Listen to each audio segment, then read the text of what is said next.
श्रीमद् भागवत महापुराण पंचम स्कंध दूसरा अध्याय।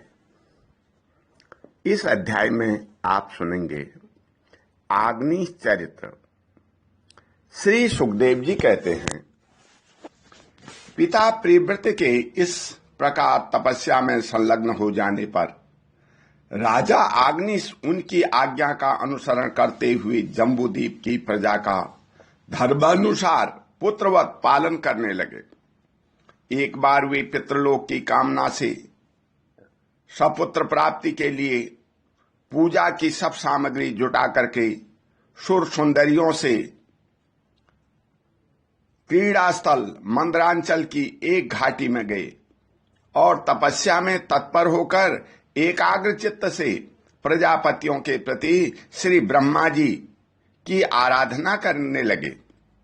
आदिदेव भगवान ब्रह्मा जी ने उनकी अभिलाषा जान ली, अतः अपनी सभा की गायिका पूर्वचित्ती नाम की अप्सरा को उनके पास भेज दिया। आग्नेय जी ने आश्रम के पास एक अति रमणीय उपवन था। वह अप्सरा उसी में विचरने लगी। उस उपवन में तरह तरह के सघन तरुवरों की शाखाओं पर स्वर्ण लताएं फैली हुई थी। उन पर बैठे हुए मयूरादि कई प्रकार के स्थलचारी पक्षियों के जोड़े सुमधुर बोली बोल रहे थे। उनकी षडदाजी स्वर युक्त ध्वनि सुनकर सचेत हुए जलकुकुट, कारंडव और कलहंस आदि जल पक्षी भांति भांति के कूंजने लगते थे। इससे वहां के कमलवन से सुशोभित निर्मल सरोवर गूंजने लगते थे।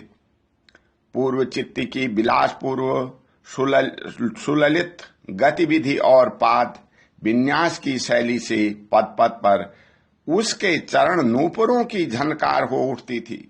उसकी मनोहर ध्वनि सुनकर राजकुमार आग्नेय ने समाधि योग द्वारा मूंदे हुए अपने कमल कली के समान सुंदर नेत्रों को कुछ कुछ खोलकर देखा तो पास ही उन्हें वह अप्सरा दिखाई दी।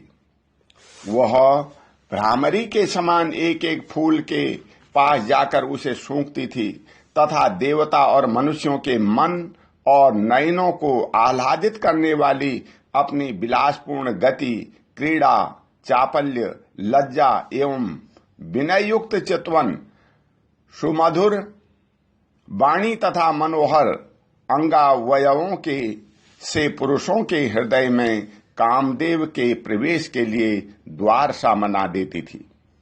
जब वह हंस हंस कर बोलने लगती तब ऐसा प्रतीत होता मानो उसके मुख से अमृतमय मादक मधु झर रहा है। उसके निश्वास के गंध से मदांध होकर के भौरे उसके मुख कमल को घेर लेते। तब वह उनसे बचने के लिए जल्दी जल्दी पैर उठाकर चलती तो उसके कुछ कलश वेणी और करधनी हिलने से बड़े ही सुहावने लगते।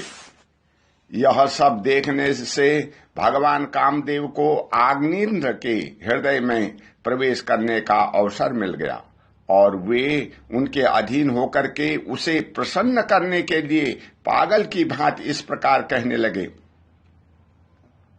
मुनिर्यो, तुम कौन हो? इस पर्वत पर तुम क्या करना चाहते हो? तुम परम पुरुष श्री नारायण की कोई माया तो नहीं हो? भौहों की ओर संकेत करके, हे सखे, तुमने ये बिना डोरी के जो दो धनुष बाण धारण कर रखे हैं, क्या उनसे तुम्हारा कोई अपना प्रयोजन है अथवा इस संसारारण्य में मुझ जैसे मत वाले मृगों का शिकार करना चाहते हो? कटाक्षों को लक्ष्य करके तुम्हारी ये दो बाण तो बड़े सुंदर और पैने हैं। अहो, इसके कमल दल के पंख हैं, देखने में बड़े शांत हैं और हैं भी पंखहीन। वहां वन में विचरते हुए तुम इन्हें किस पर छोड़ना चाहते हो? यहाँ तुम्हारा कोई सामना करने वाला नहीं दिखाई देता। तुम्हारा यह पराक्रम हम जैसे जड़ बुद्धियों के लिए कल्याणकारी हो।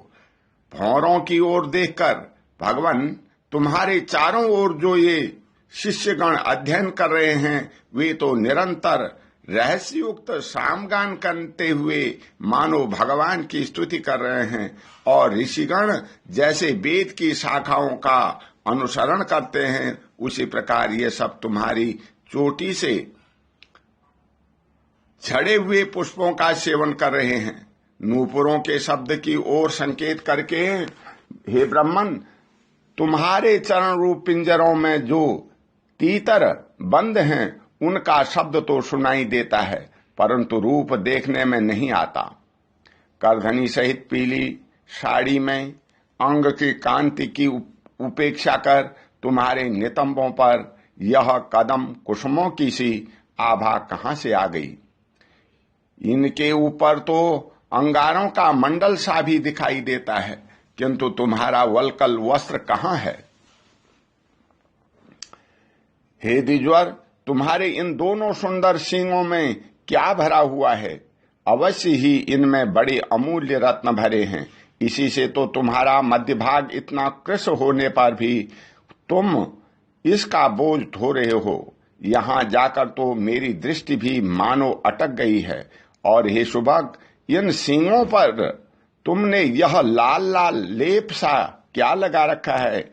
इसकी गंध से तो मेरा सारा आश्रम महक उठा है।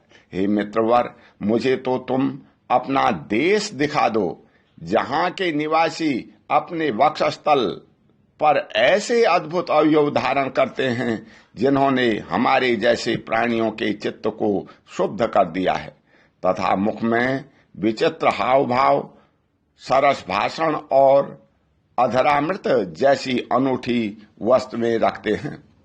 हे त्रिवर, तुम्हारा भोजन क्या है, जिसके खाने से तुम्हारे मुख से हवन सामग्री की सी सुगंध फैल रही है? मालूम होता है तुम कोई विष्णु भगवान की कला ही हो, इसीलिए तुम्हारे कानों में कभी पलक न मारने वाले मकर के आकार के 2 कुंडल हैं। तुम्हारा मुख एक सुंदर सरोवर के समान है, उसमें तुम्हारे चंचल नेत्र भय से कांपती हुई 2 मछलियों के समान, दंत पंक्ति हंसों के समान और घुंघराली अलकावली भौरों के समान शोभायमान है। तुम जब अपने करकमलों से थपकी मार करके इस गेंद को उछालते हो, तब यह दिशा विदिशाओं में जाती हुई मेरे नेत्रों को तो चंचल कर ही देती है, साथ साथ मेरे मन में भी खलबली पैदा कर देती है। तुम्हारा बांका जटाजूट खुल गया है, तुम इसे संवारते नहीं। अरे, यह धूर्त वायु कैसा दुष्ट है, जो बार बार तुम्हारे नीवी वस्त्र को उड़ा लेता है। हे तपोधन, तपस्वी के तपों को भ्रष्ट करने वाला यह अनूप रूप तुमसे किस तप के प्रभाव से पाया है? मित्र, आओ, कुछ दिन मेरे साथ रहकर तपस्या करो, अथवा कहीं विश्व विश्वास की इच्छा से ब्रह्मा जी ने ही तो मुझ पर कृपा नहीं की है। सचमुच तुम ब्रह्मा जी के ही प्यारी देन हो। अब मैं तुम्हें नहीं छोड़ सकता। तुम में तो मेरे मन और नयन ऐसे उलझ गए हैं कि अन्यत्र जाना ही नहीं चाहते। सुंदर सींगों वाली, तुम्हारा जहां मन हो मुझे भी वहीं ले चलो। मैं तो तुम्हारा अनुचर हूं, और तुम्हारे ये मंगलमयी सखियां भी हमारे ही साथ रहें। श्री सुखदेव जी कहते हैं, हे राजन, आग्निन्द्र देवताओं के समान बुद्धिमान और स्त्रियों को प्रसन्न करने में बड़े कुशल थे। उन्होंने इसी प्रकार की रति चातुरीमयी मीठी मीठी बातों से उस अप्सरा को प्रसन्न कर लिया। वीर समाज में अग्रगण्य आग्निश की बुद्धिशील रूप अथवा लक्ष्मी और उदारता से आकर्षित होकर के वह उन जम्बूद्वीप दीपाधिपति के साथ कई हजार वर्षों तक पृथ्वी और स्वर्ग के भोग भोगती रही। तदंतर नृपवर आगिंद्र ने उनके गर्भ से नाभि, किमपुरुष, हरिद्वर्ष, इलावृत, रम्यक, हिरण्यमय, कुरु, भद्राक्ष और केतुमान नाम के 9 पुत्र उत्पन्न किए। इस प्रकार 9 वर्ष में प्रतिवर्ष एक के क्रम से 9 पुत्र उत्पन्न कर पूर्वाचित उन्हें राजभवन में ही छोड़ करके फिर ब्रह्मा जी की सेवा में उपस्थित हो गई। आग्नेन्द्र के पुत्र माता के अनुग्रह से स्वभाव से ही सुडौल और सबल शरीर वाले थे। आग्नेन्द्र ने जम्बूद्वीप के विभाग करके उन्हीं के समान नाम वाले 9 वर्ष भूखंड बनाए और उन्हें एक एक पुत्र को सौंप दिया। तब वे सब अपने अपने वर्ष का राज्य भोगने लगे। महाराज आग्नेन्द्र दिन दिन भोगों को भोगते रहने पर ही उससे अतृप्त ही रहे। वे उस अप्सरा को ही परम पुरुषार्थ समझते थे, इसलिए उन्होंने वैदिक कर्मों के द्वारा उसी लोक को प्राप्त किया जहां पितृगण अपने सुकृतों के अनुसार तरह तरह के भोगों में मस्त रहते हैं। पिता के परलोक सिधारने पर नाभि आदि 9 भाइयों ने मेरु की मेरु देवी, प्रतिरूपा, उम्र दृष्टि, लता, रम्या, श्यामा, नारी, भद्रा और देववीति नाम की 9 कन्याओं से विवाह किया। ओम शांति। बोल श्री कृष्ण भगवान की जय।